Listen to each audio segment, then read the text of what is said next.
The Constitution of a Historical Transcendental, Hegel's Phenomenology of Spirit, by Michel Foucault, 1949. Preliminary remarks. Hegel posed the problem of the transcendental, not at the level of his philosophy, but rather transcendental idealism as a form of unhappy consciousness, a moment that must be overcome by the rediscovered happiness of absolute knowledge. To pose the problem of transcendental subject and of history in the phenomenology of spirit is from the outset to dedicate oneself to finding in the Hegelian system an insurmountable contradiction. On the one hand, absolute knowledge is the most accomplished form of self-consciousness. On the other, it would not be conscious of being a response to the problem of the transcendental. To question Hegel on a point to which he did not want to answer, it is to dissociate the in itself and the for itself. That is, truth to be known and the certainty already grasped. It is to admit that the true Hegelianism was not what it appeared to be. It is to assume that absolute knowledge, knowledge which is conscious of itself, would be knowledge which believes illusorily to be conscious of itself. We condemn Hegel in the name of his own thought. We attack the principle of his own system with the content of his system. Yet it is possible to wonder if this condemnation is not in fact the most Hegelian attitude, since it would show in Hegel's Hegelianism a certainty which has not yet found its truth, an immediacy which would immediate the history of philosophy. In Hegel, an unfinished moment in the history of the world, and today, that we would at the same time respond to an objection both on the end of history, on the end of epistemological optimism of the system. But this temptation to use Hegelianism to get out of Hegel quickly reveals itself as contradictory. It supposes that one disjoins Hegel and his system, that one conceives an abstract truth as true outside its effective reality, which for Hegel is its only legitimate truth, whereas the truth that one would attribute to the system would be a truth foreign to the system. What is this truth of the system that is foreign to the system? A simple movement, imperfect and incomplete, of the truth. One would give it a truth that it recognizes as error.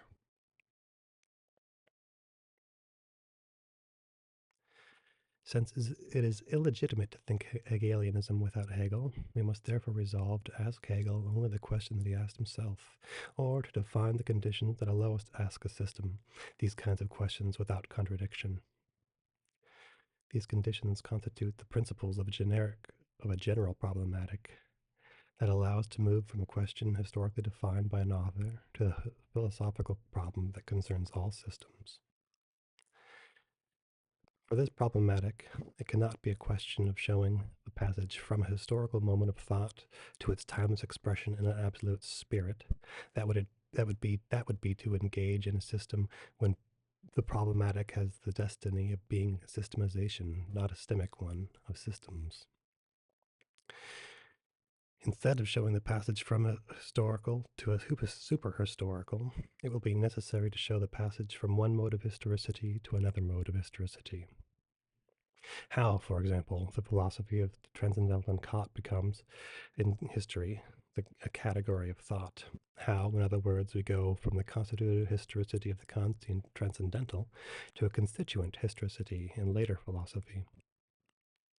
When we pass from Kant, inventor of the transcendental, to his successors, we pass not from one moment of history to another, but from a world of historically effective experiences to a possible world of historical experiences. That is to say, to fix our vocabulary, that the question which an author posed is to the problem, which one can pose to any author, what an experience of fact is to a category. The essential condition of a problematic will therefore be the definition of a transcendental which makes possible a world of historical experiences. Not experiences actually realized, but experiences always realizable.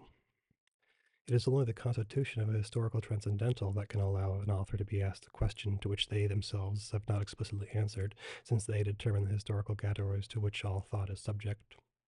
A general problematic that would determine the conditions under which the history of philosophy is possible, not systematic but systematizing, therefore depends on the constitution of a historical transcendental, where the effective question takes the universal and necessary form of a philosophical problem.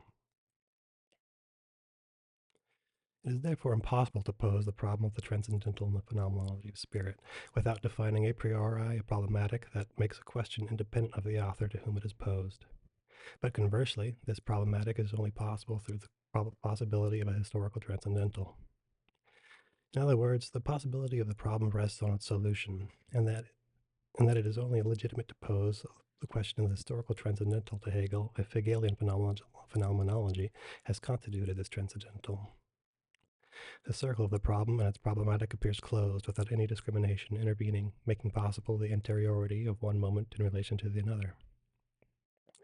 Hence the closed contradiction. Any problem of the history of philosophy is not subject to such rigorous imprisonment if it is true that a history of philosophy presupposes a periodic that is prior to it and conditions its constitution. If it is true, conversely, that the latter is autonomous thought, is itself philosophy that is situated in a history, the problematic at least reveals itself as independent of the history of which it systematizes.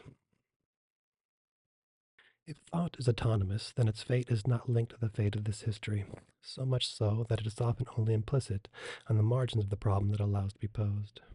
In a more or less explicit way, the historian has recourse to it as to that which is permanent in order to understand the changing. But when one poses the problem of the historical transcendental, one engages at the same time the problematic that allows it to be posed. With its solution, it is of the very existence which is risky. That is to say, we withdraw the right to have started if we cannot arrive at a positive solution.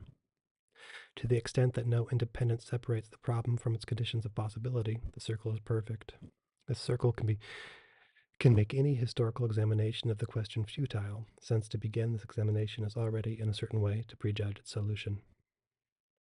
We could not have envisaged studying the historical transcendental in Hegel if we had not secretly admitted this transcendental which alone can give meaning to the question posed.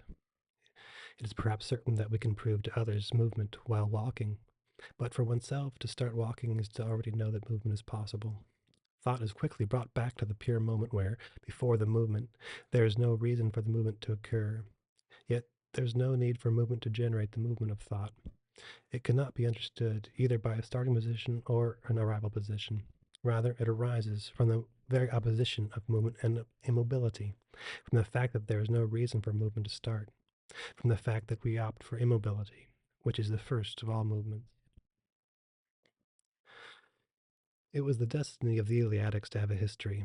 What arouses the movement of thought is therefore not so much the goal towards which it aims, the solution it claims to find, as the necessity of setting itself in motion under penalty of being there, put there in spite of itself by its very immobility. We believe it is possible to pose the problem of a historical transcendental, to ask under what conditions it can be conceived. We believe this not because we prejudge its existence, but because the connection of reciprocal necessity which unites these two moments constitutes a global necessity which affects the entire problem. Hence, either none of the elements of this double problem exists, and it's not then possible, or it must be solved in its two constituents at once. Thought should therefore from the outset submit itself to a choice between the acceptance of the problem and its circle, or its complete ignorance. This would introduce an element of irreducible contingency and arbitrariness that can only be admitted to the axiomatics of the history of philosophy at the extreme limit, when all the necessities and evidence have been brought into play. Since an axiom of choice cannot have a place at this level of reflection, we must examine the possibility of our own problem, with the principles of all axiomatics, the essence of which is ultimately to show the conditions which make necessary all the possibilities for reflective thinking. To show that a problem is possible, we must identify the necessary basis for its possibility. In this case, it is about showing how the possibility of a circle between a problem and its problematic is based on the very necessities of philosophical thought. The question immediately takes on a third dimension, since at this moment, when the problematic seems exactly split into equal necessities, that of the problem, that of the absence of the problem, a new problem arises, precisely that of this possibility. It is impossible to envisage the relations between a problematic and a problem without admitting a moment of equal indifference to the existence of non-existence of this problem and this problematic, of admitting beyond the problem of a difference made necessary by the impossibility of thinking at this level a contingency. A problem is thus constituted beyond the problematic, a problem of the problematic, but to which a status has not yet been given. But a problem of this problematic, it will not be able to define its conditions of possibility unless it is thought from the perspective of a problematic even more general than that which is the problem. The question of whether this second problematic exists can only be answered if the problem itself is resolved. If we already know that it is necessary to conceive of this possibility of a circle between the problem and the problematic of the first level. Thus, a second circle is closed, identical to the first, which in turn poses a new problem, and we can conceive of an infinite multiplication of this thought in a circle. Therefore, with a third term engaged in the debate, an infinite development immediately presents itself, showing that the triad introduces into thought the possibility of an infinity, while the dichotomy risks stopping at a pure and simple opposition. This infinite development of a thought which seeks to found itself does not manifest the impossibility of such a foundation, since it guarantees to thought what it still lacked, movement. Thought by circle had stabilized at a level where it seemed it was necessary for the circle to exist, or for these elements themselves not to exist. The infinite reflection of the same problem prevents us from ever stopping at an opposition of the being and non-being of thought, which would be conceived as absolute. Then temptation of immobility is impossible, since it is itself caught in the movement of a problem which, from the axiomatic point of view, is deeper.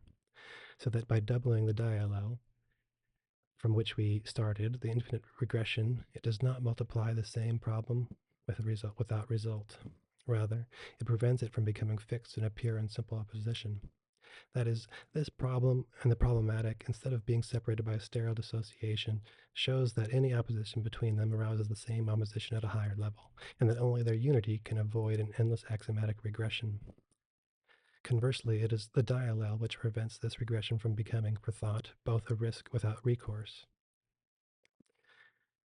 If the infinite possibility of different levels is a danger for regressive thinking, it is for progressive thinking, which seeks to pose a problem in the perspective of a problematic, a much more serious danger. If nothing stops thinking which starts from a given to go back to its foundation, then nothing must stop it when it wants to synthetically think it's given from its foundation.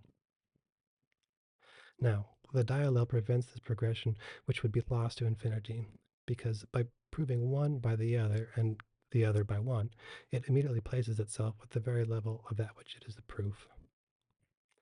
When we consider a problem that cannot be posed without a problematic, and the latter is only possible through the solution of the first, it is impossible to place this circle at the level other than that which its solution can be manifested, since each of these two elements is based only on the other. The diallel therefore appears as the antipode of infinite regression, but one cannot be thought of without the other, since regression brings with dispersion movement, and the diallel, losing its immobility, brings us back to this immediacy which allows us to effectively pose a problem. Thinking in circles reveals itself as caught in a very movement of thought, as relying on the already thought, but also as capable of passing into the immediate outside of a pure play of mirrors. It is therefore not incompatible with the possibility of thought to ask the question of a historical transcendental, whereas this question can only be asked if this transcendental exists. It is not enough to say that this diallel is a mode of thought that must be accepted entirely or refused. It must also be said that every thought of thought requires this mode of thought, if it does not want to get lost in aggressive infinity. This necessity does not perhaps exclude that one part was left to choice, or that we break the circle arbitrarily, opting for one moment or another. It is possible to object that by considering straight away the problem, this historical transcendental and the phenomenology of spirit, before the problematic, the historical transcendental, which allows us to pose this problem, and we do not take into account the circle in which we were locked from the start. It is true that no logical precedents can be invoked for the adoption of the former in preference of the latter, but there is a historical precedence in the sense that it is only because Hegel existed that we can think of the contributions of the problem to a problematic as a problem. It is because Hegel's work was this experience which made it possible to think of a historical transcendental, that it was possible to think of this work according to the categories of this transcendental. It is therefore a historical precedence which is logically founded and which finds in itself the guarantee that its entire right does not rest on the right of chronology. This right of history will immediately reveal itself as a right to core upon consideration of the fact that we can only consider the problem of the historical transcendental according to the rules of this transcendental, and that it is impossible not to start from an experience and to then show why this experience could only be constituted as a transcendental activity. It would be a betrayal of the subject not to take it in this sense. It would be to believe that the exploration of the transcendental field is only one thing with the constitution of experience. And to the extent that, even at this level, knowledge is not confused with a targeted object, it appears to be a legitimate choice. That the analysis of knowledge is not separated from that of the targeted object.